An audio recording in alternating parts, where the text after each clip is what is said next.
नमस्ते student, Rajputana PG college में आपका स्वागत है। मैं सुरेश कुमार रिवालिया, व्याख्याता ज्योग्राफी। आज अपन बीए फर्स्ट ईयर की ज्योग्राफी का अध्ययन करेंगे।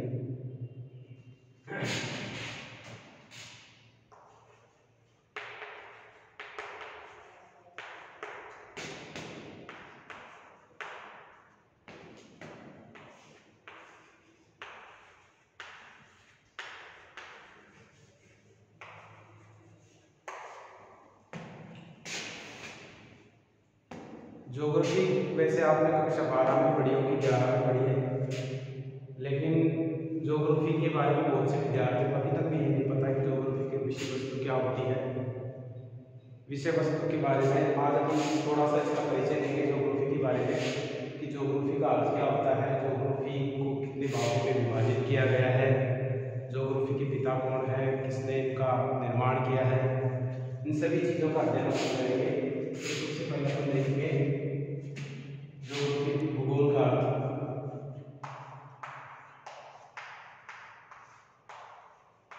भूगोल का अर्थ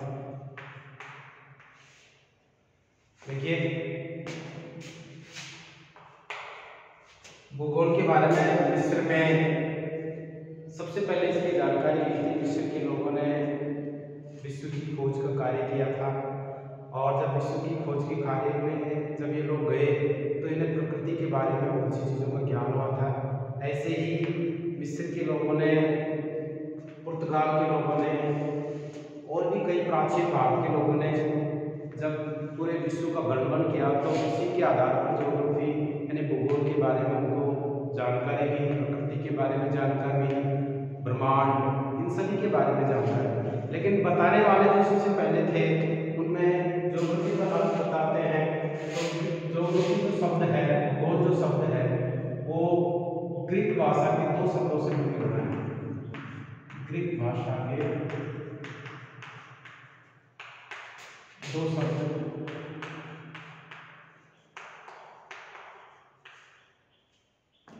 जियो और ग्राफो, जियो और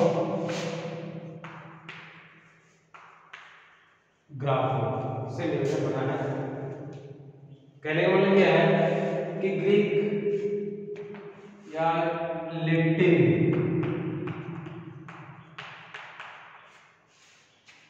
भाषा के दो शब्द हैं, जियो और ग्राफो, जिसमें जियो का अर्थ है पृथ्वी,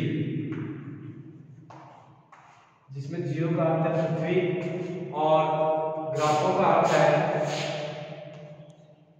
वर्णन करना, वर्णन करना।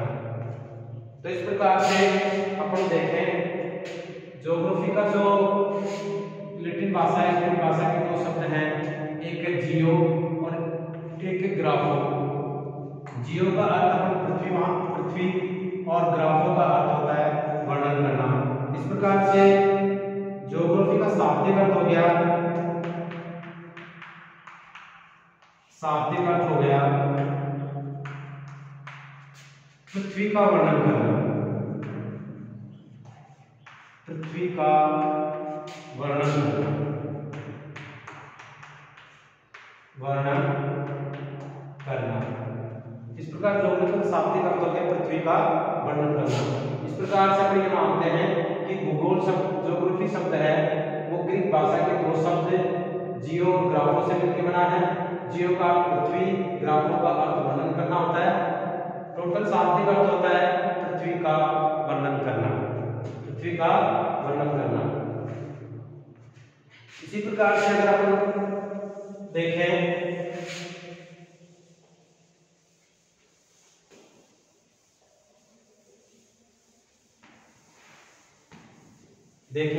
तो अपन देखते हैं भूगोल।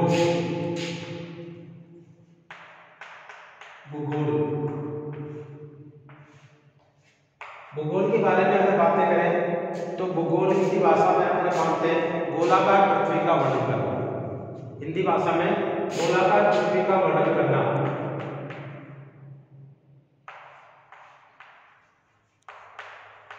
हिंदी भाषा में भूगोल का अर्थ गोलाकार पृथ्वी का वर्णन करना।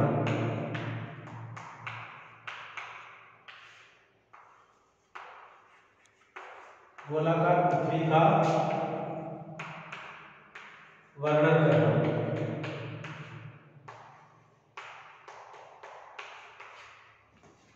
हिंदी भाषा में माने तो भूगोल का अर्थ हो गया गोलाकार पृथ्वी का वर्णन करना।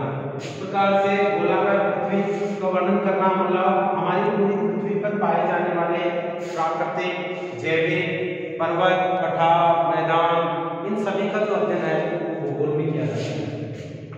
भूगोल में किया जाता है। भू प्लस गोल यानी पृथ्वी के चारों ओर जो दिखाई देता है अपन को आसपास में, उन सभी का जो अध्ययन है भूगोल में किया जाता है। अब देखिए भूगोल के बारे में माना जाता है कि कई बार क्वेश्चन पूछ लिया जाता है कि भूगोल का पिता किसे कहते हैं। भूगोल का पिता किसे कहते हैं, या father of geography, father of geography. तो कहने का मतलब है कि भूगोल का पिता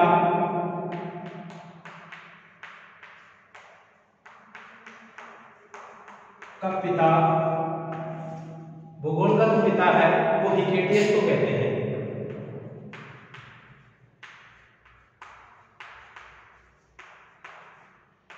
हिकेटियस यूनान के थे हिकेटियस, इनको भूगोल का पिता कहते हैं। क्यों कहते हैं?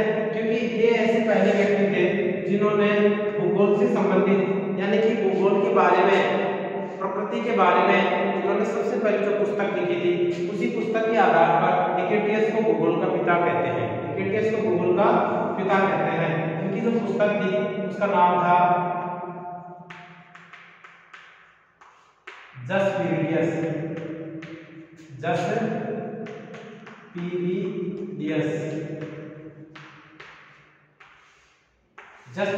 इनकी पुस्तक का नाम था।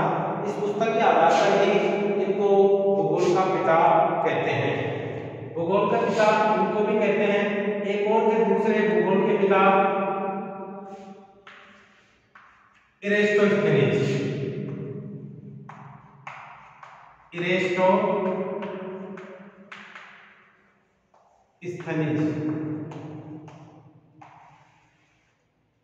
इरेस्टोस्थेनीज को भी भूगोल का पिता कहते हैं।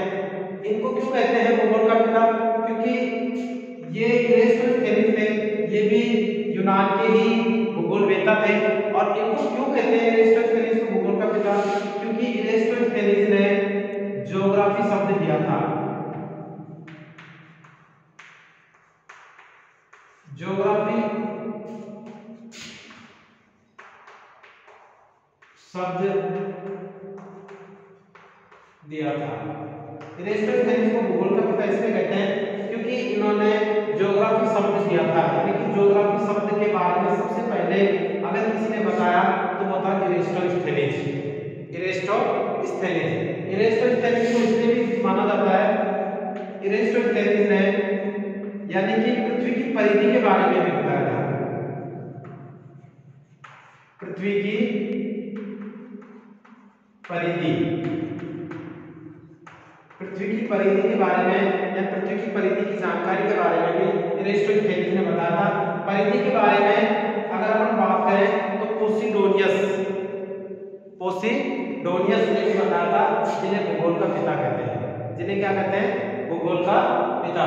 इस प्रकार से ज्योग्राफी के पिता हैं हिकेटियस को ज्योग्राफी का पिता क्यों कहते हैं? क्योंकि इन्होंने सबसे पहले ज्योग्राफी से संबंधित जो पुस्तक थी जस पीरिडियस, उसकी रचना की थी। इसके अलावा ज्योग्राफी के पिता इरेस्टोस्थेनीज को भी कहते हैं।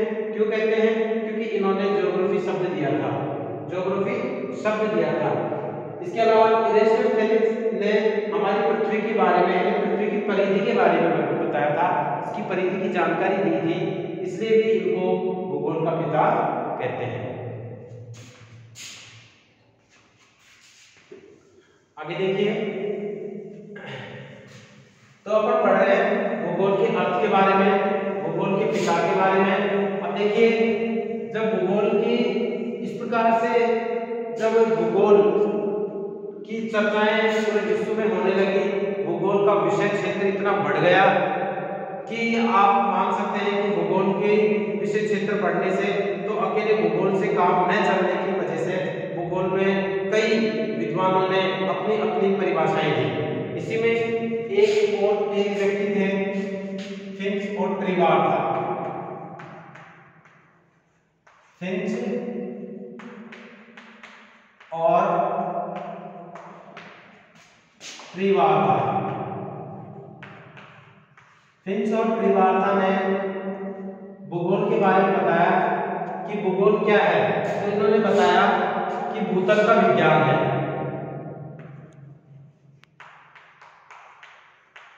भूगोल को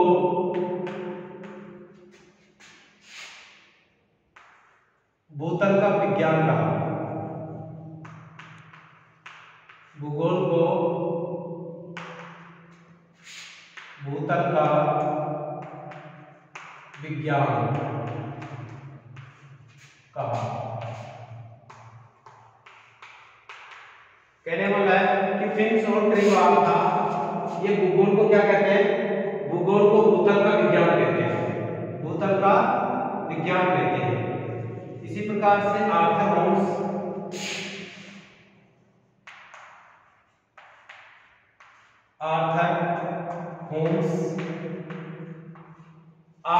है वो भूगोल को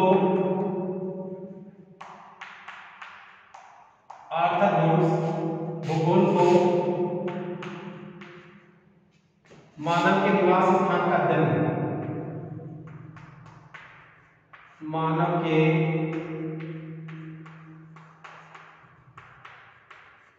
निवास स्थान का अध्ययन कहा। इस प्रकार से आर्थर होम्स है वो भूगोल को क्या कहते हैं?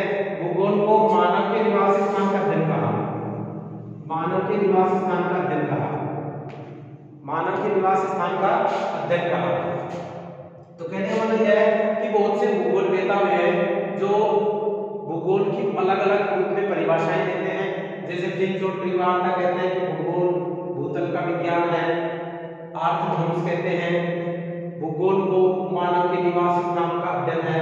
मानव के निवास स्थान का अध्ययन है। इसी प्रकार से एक वैज्ञानिक एक भूगोलवेता और हुए हैं जिनका नाम है रिचर्ड हार्टसन।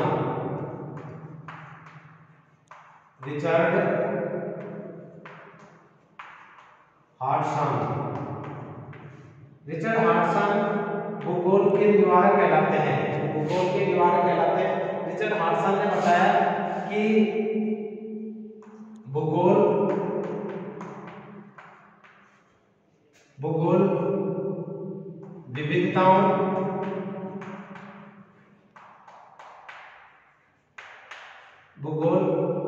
विविधताओं की सही क्रमबद्ध भूगोल विविधताओं की सही क्रमबद्ध और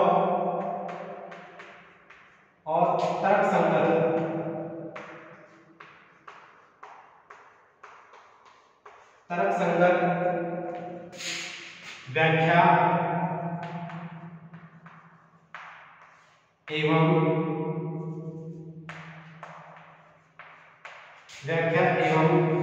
वर्णन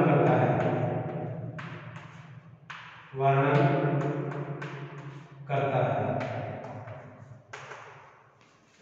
इस प्रकार से अगर आप देखें तो रिचर्ड हार्टसन की जो परिभाषा है वो भूगोल जगत में या विश्व जगत में ये माने कि सबसे सर्वमान्य परिभाषा मानी जाती है, क्योंकि इन्होंने बताया कि भूगोल विविधताओं की क्रमबद्ध और तर्कसंगत व्याख्या करता है।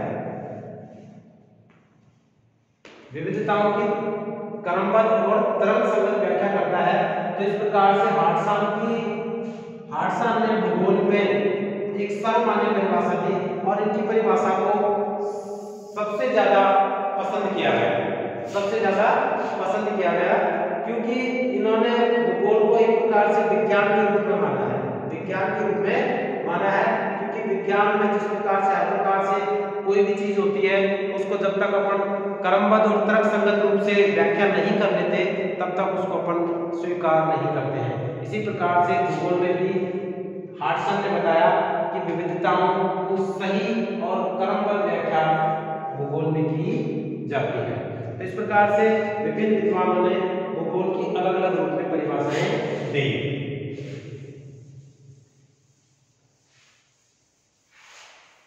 अब देखिए, जब भूगोल का विषय क्षेत्र इतना बढ़ गया तो भूगोल के विषय क्षेत्र में अकेले भूगोल से काम चलने वाला नहीं था। क्यों? क्योंकि जब विभिन्न विद्वान इसकी परिभाषाएं अलग अलग रूप में दे रहे थे तो भूगोल की जो अध्ययन सामग्री थी उसमें इतनी अत्यधिक सामग्री का बढ़ गई थी कि भूगोल को अब विभाजन करना आवश्यक था। तो इस प्रकार से बाद में जो भूगोल था उसका विभाजन हो गया। तो नेक्स्ट टॉपिक जो अपना रहेगा इसमें वो है भूगोल का विभाजन। भूगोल का विभाजन,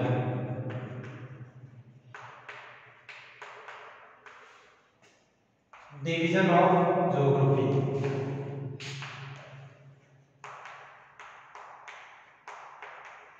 डिवीजन ऑफ ज्योग्राफी,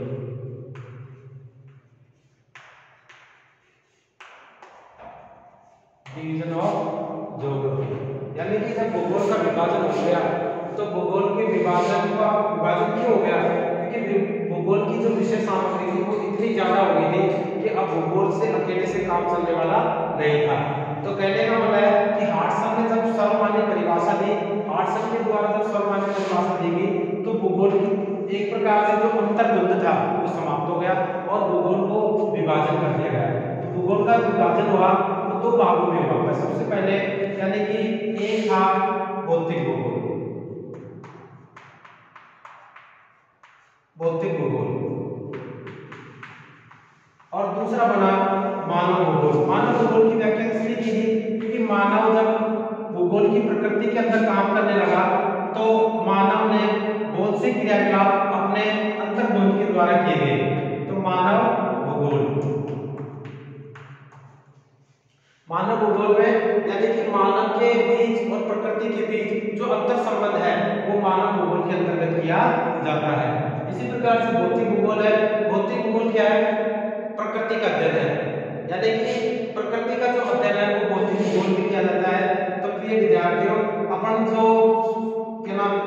जो पढ़ेंगे उसमें भौतिक भूगोल फर्स्ट ईयर की किताब है भौतिक भूगोल, जिसके अंतर्गत पढ़ेंगे अपन। तो भौतिक भूगोल की जो सर्वमान्य पुस्तक मानी जाती है अब तक की, वो कहने का मतलब है सविंदर सिंह की मानी जाती है। सविंदर सिंह की पुस्तक है भौतिक भूगोल। तो सविंदर सिंह की पुस्तक क्या है कि एक तो उसकी भाषा बहुत ही सरल है और इसके अलावा और भी बहुत सी है भौतिक भूगोल की, लेकिन सविंदर सिंह की किताब अच्छी मानी जाती है। तो भौतिक भूगोल के बारे में फर्स्ट ईयर में जो अध्ययन करेंगे वो भौतिक भूगोल के बारे में ही करेंगे। इसके अलावा देखिए भौतिक भूगोल क्या है? प्रकृति का अध्ययन है, प्रकृति का अध्ययन है, यानी प्रकृति में पाए जाने वाली जितनी भी वस्तुएं हैं, यानी कि जीव जंतु, वनस्पति, ब्रह्मांड, धरातल, ये सारा पर्वत, पठार, इन सब का जो अध्ययन है वो भौतिक भूगोल में किया जाता है। किसमें किया जाता है? भौतिक भूगोल में किया जाता है। तो देखिए जिस प्रकार से भूगोल के पिता के बारे में मैंने बताया था आपको हिकेटियस थे, इसी प्रकार से भौतिक भूगोल के भी पिता है। भौतिक भूगोल के पिता थे, उनका नाम था पोसिडोनियस।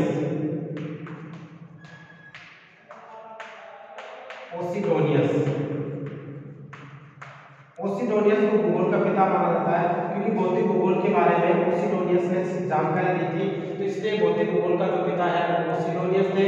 जबकि भूगोल के पिता के बारे में बताया था आपको, वो कौन थे? हिकेटियस थे। इसी प्रकार से भौतिक भूगोल जो हमारी किताब है फर्स्ट ईयर में वो भौतिक भूगोल चलेगी। तो भौतिक भूगोल, ये भूगोल का विभाजन हमने दो भागों में किया, एक था भौतिक भूगोल और दूसरा था मानव भूगोल। मानव भूगोल का जो अध्ययन है वो प्रिय विद्यार्थी अपन बीए सेकंड ईयर में करेंगे, बीए सेकंड ईयर में। तो भौतिक भूगोल में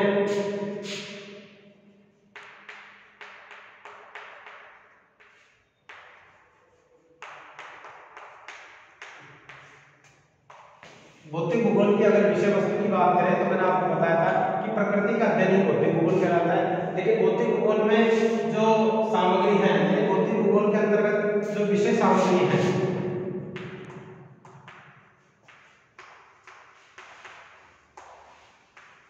विषय सामग्री है वो निम्न है। भूगोल के अंतर्गत विषय सामग्री निम्न है। अब भौतिक भूगोल की जो विषय सामग्री है उसमें अपन किसका अध्ययन करते हैं? सबसे पहले अपन जो पढ़ते हैं भू आकृति विज्ञान।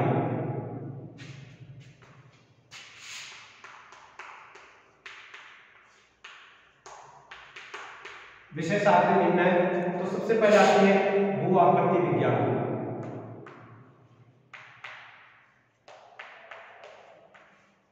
भू आकृति विज्ञान, भू आकृति विज्ञान यानी पृथ्वी के अंदर पाए जाने वाली यानी स्थल आकृतियों का अध्ययन। पृथ्वी में पाई जाने वाली स्थल आकृतियों का जो अध्ययन है वो भू आकृति विज्ञान में किया जाता है। भू आकृति विज्ञान में इसी प्रकार से जलवायु विज्ञान,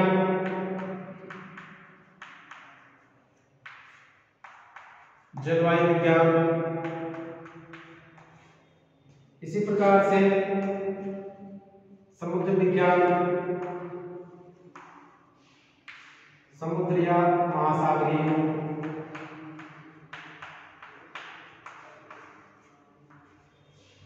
महासागरीय विज्ञान,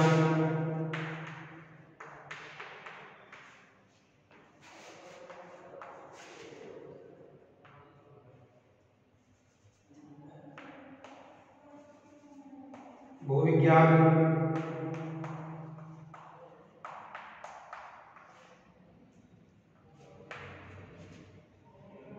भूभौतिकी,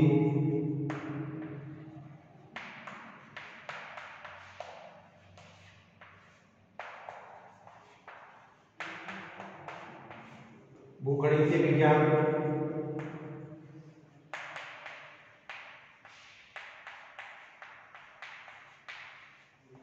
भूगणितीय विज्ञान।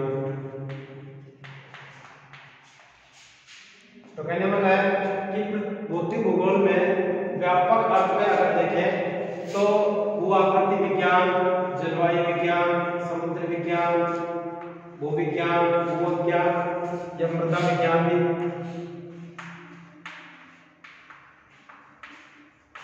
मृदा विज्ञान, मृदा विज्ञान, भौतिकी विज्ञान, भूगणितीय विज्ञान, इन सभी का जो अध्ययन है वो भौतिक भूगोल की विषय सामग्री में किया जाता है। भौतिक भूगोल की विषय सामग्री में किया जाता है।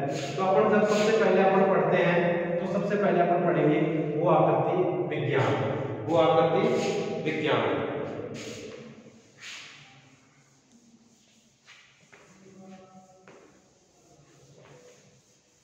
देखिए भू आकृति विज्ञान जैसे नाम से पता चल रहा है कि पृथ्वी पर पाई जाने वाली भू आकृतियां, यानी पृथ्वी पर जितनी भी भू आकृतियां पाई जाती हैं उन सब का अध्ययन भू आकृति विज्ञान में किया जाता है।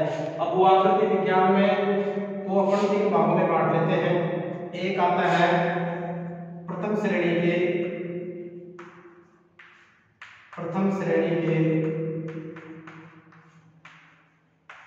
उच्चावच, प्रथम श्रेणी के उच्चावच। अब देखिए प्रथम श्रेणी के उच्चावच की बात करें अपन तो भू आकृति विज्ञान में प्रथम श्रेणी यानी जब पृथ्वी का निर्माण हो रहा था, जब पृथ्वी का निर्माण हो रहा था तो उस पृथ्वी के निर्माण में कुछ भूभाग थे जो ऊपर उठ गए और कुछ भूभाग थे जो नीचे धंस गए। तो उससे ऊपर उठे जो भूभाग थे, पृथ्वी के निर्माण में जो ऊपर उठे जो भूभाग थे वो महाद्वीप कहलाए और जो नीचे धंसे थे वो महासागर कहलाए। तो प्रथम श्रेणी के उच्चावच में महाद्वीप और महासागर को शामिल करते हैं। महाद्वीप और महासागर, महाद्वीप और महासागर को शामिल करते हैं क्योंकि जब पृथ्वी का निर्माण हो रहा था यानी कि पृथ्वी के बीच में जो हलचलें हो रही थी यानी पृथ्वी का निर्माण हो रहा था तो उसी स्थिति में पृथ्वी के बहुत से भूभाग थे जो ऊंचे उठ गए, ऊपर उठ गए, वो महाद्वीप कहलाए। क्या कहलाए? महाद्वीप कहलाए, और जो भाग नीचे दस गए थे और उनमें जब वर्षा का जल भर गया तो वो महासागर कहलाए। तो प्रथम श्रेणी के उच्चावचों में भू-आकृति का जो प्रथम श्रेणी के उच्चावच है उसमें महाद्वीप और महासागरों का अध्ययन करते हैं। महाद्वीप और महासागरों का अध्ययन करते हैं। देखिए महाद्वीप और महासागरों का अध्ययन जब अपन भौतिक भूगोल में पढ़ेंगे तो अलग अलग रूप में पढ़ेंगे कि महाद्वीपों की उत्पत्ति कैसे हुई, महासागरों की उत्पत्ति कैसे हुई, महाद्वीपों में किन किन पर्वतों पठारों का अध्ययन करते हैं, महासागरों में किन किन पर्वत पठारों का अध्ययन करते हैं। ये सारी चीजें वो प्रथम श्रेणी के उच्चावच में आती है, प्रथम श्रेणी के उच्चावच में आती है। अगर अपन दूसरी बात करें तो ये तीन भागों में विभाजन किया गया। अगर अपन दूसरे की बात करें तो दूसरे में जो द्वितीय श्रेणी के उच्चावच आते हैं, द्वितीय श्रेणी के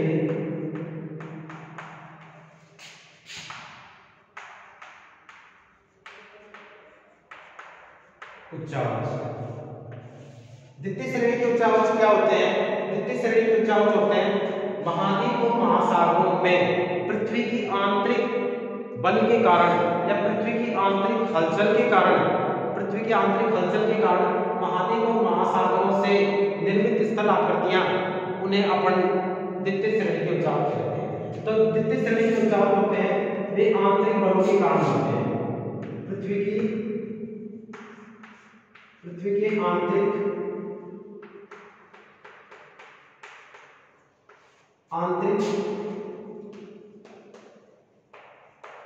हलचल के कारण, पृथ्वी के आंतरिक हलचल के कारण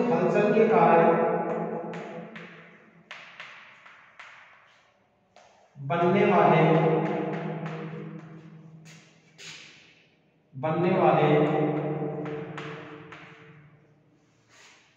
स्थलाकृति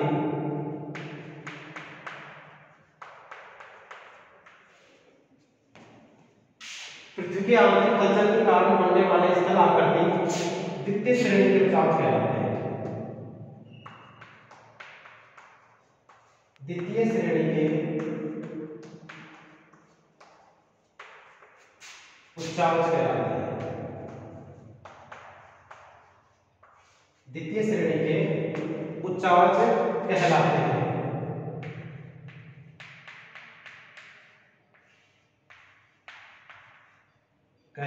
जैसे पर्वत, पठार, मैदान,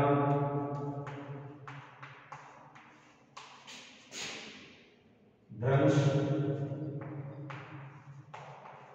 घाटी आदि। ये कैसे भू-आकृतियां हैं?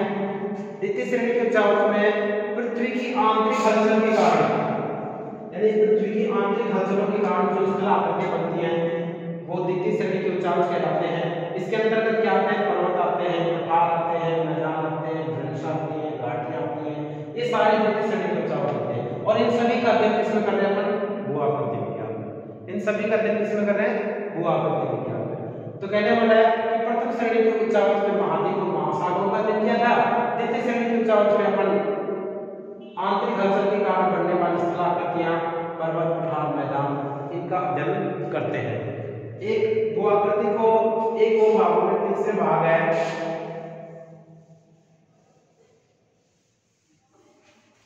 तीसरी यानी तृतीय श्रेणी के उच्चावच।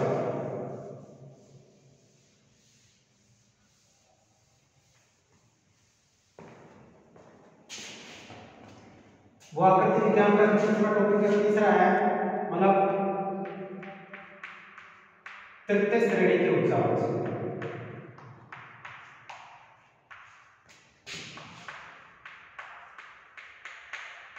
तृतीय श्रेणी के उच्चावच। तृतीय श्रेणी के उच्चावच में तृतीय श्रेणी के उच्चावच वे होते हैं, वे आकृतियां होती हैं जो बाह्य बलों के कारण, पृथ्वी के बाह्य बलों के कारण बनने वाली स्थलाकृतियां, पृथ्वी के बाह्य बलों के कारण बनने वाली स्थलाकृतियां वो तृतीय श्रेणी के उच्चावच आती हैं। यानी पृथ्वी के बाह्य बलों में क्या आते हैं? अपर्दन और अपक्षय, अपर्दन और अपक्षय से बनने वाले पृथ्वी के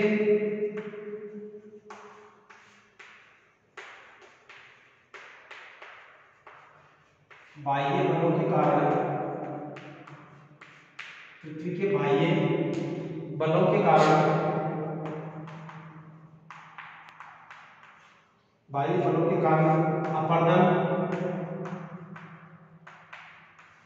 अपरदन एवं अपक्षय, अपरदन एवं अपक्षय के कारण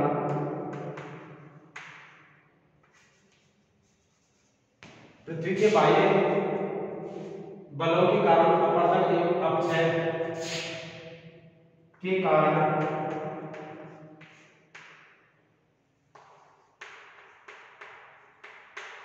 बनने वाली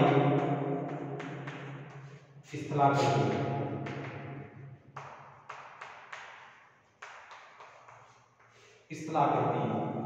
कहने का मतलब यह है कि पृथ्वी के बाह्य बलों के कारण अपरदन और अपक्षय के कारण बनने वाली जो स्थलाकृतियां हैं वे तृतीय श्रेणी के उच्चावच कहलाते हैं। क्या कहलाते हैं?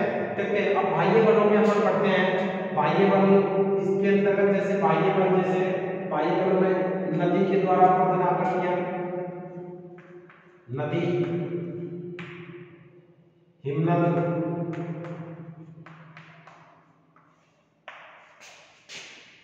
पवन, नदी, हिमनद, पवन, ये कुछ ऐसे बाह्य बल हैं जिनसे विभिन्न प्रकार की स्थलाकृतियां बनती हैं।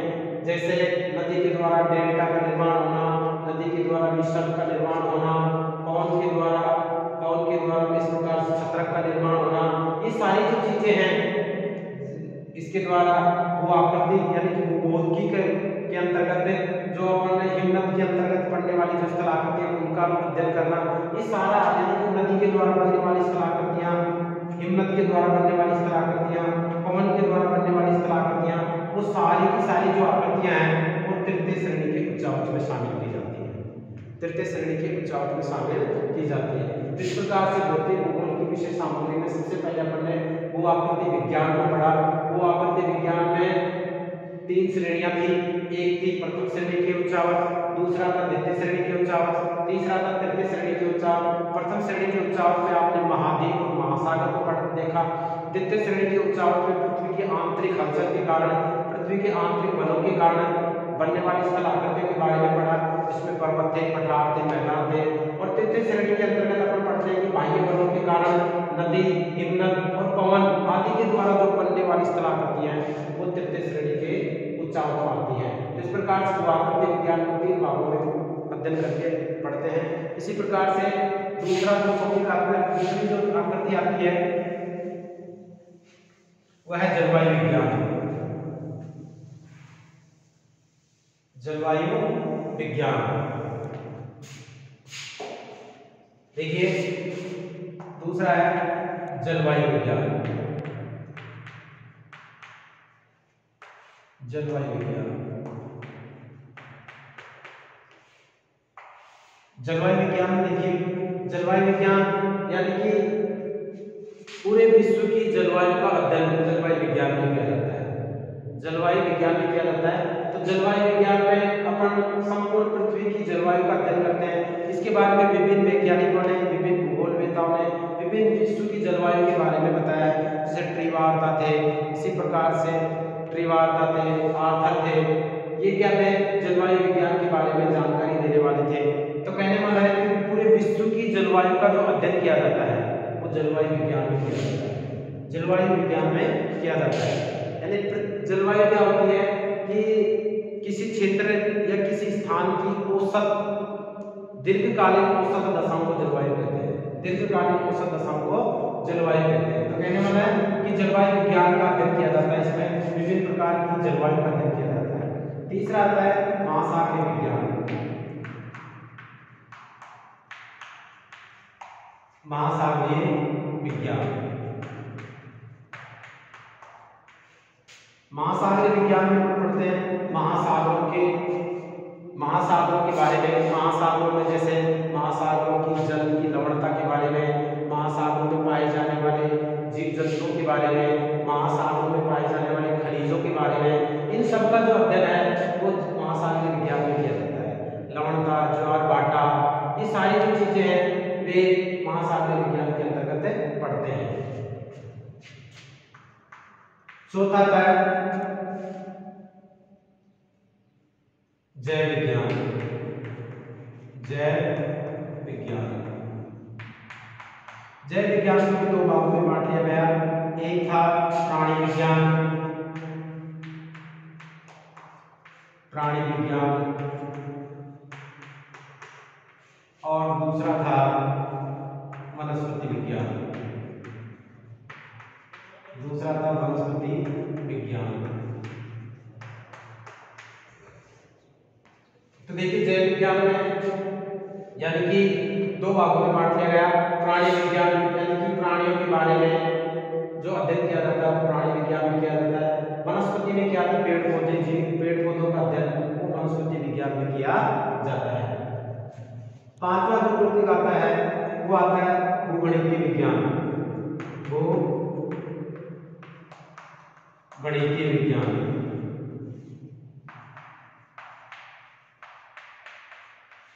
भूगणितीय विज्ञान में पृथ्वी के आकार, पृथ्वी के आकार, रूप, घनत्व एवं अक्षांश और देशांतरों का अध्ययन किया जाता है। देशांतरों का अध्ययन किया जाता है। देशांतरों का अध्ययन किया जाता है। तो कहना मतलब भूगणितीय विज्ञान भी क्या है, भौतिक विज्ञान का ही एक विषय है जिसके अंदर पृथ्वी के आकार के बारे में, उसके रूप के बारे में, उसके घनत्व के बारे में और अक्षांश और देशांतरों का अध्ययन किया जाता है। इसी प्रकार से एक टॉपिक, एक और चीज आता है इसके अंदर,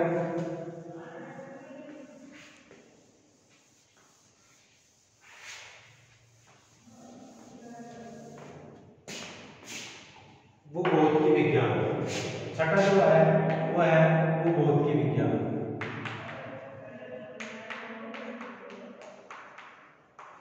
भूभौतिक विज्ञान, देखिए भूगोल के विज्ञान में क्या है कि पृथ्वी, भूगणितीय विज्ञान में अपने पृथ्वी के आकार, रूप, घनत्व और अक्षांश और देशांतर का अध्ययन पढ़ा था। लेकिन भूगोल के विज्ञान क्या है, पृथ्वी की आंतरिक संरचना,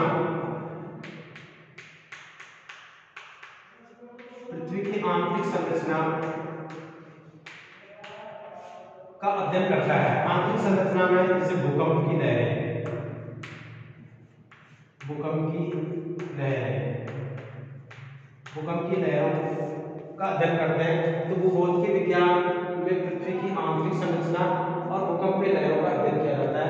तो इस प्रकार से भौतिक भूगोल की जो विषय सामग्री है वो व्यापक है, लेकिन मुख्य रूप से अपन इसी के अंतर्गत इन सामग्रियों का अध्ययन करते हैं। तो आज की जो अपनी पहली क्लास थी उसमें अपन ने भौतिक भूगोल के बारे में पढ़ा, उसकी विषय सामग्री के बारे में पढ़ा, और नेक्स्ट क्लास में अपन पृथ्वी की उत्पत्ति, पृथ्वी की आंतरिक संरचना, पर्वत, पठार, उन सभी का अध्ययन करेंगे।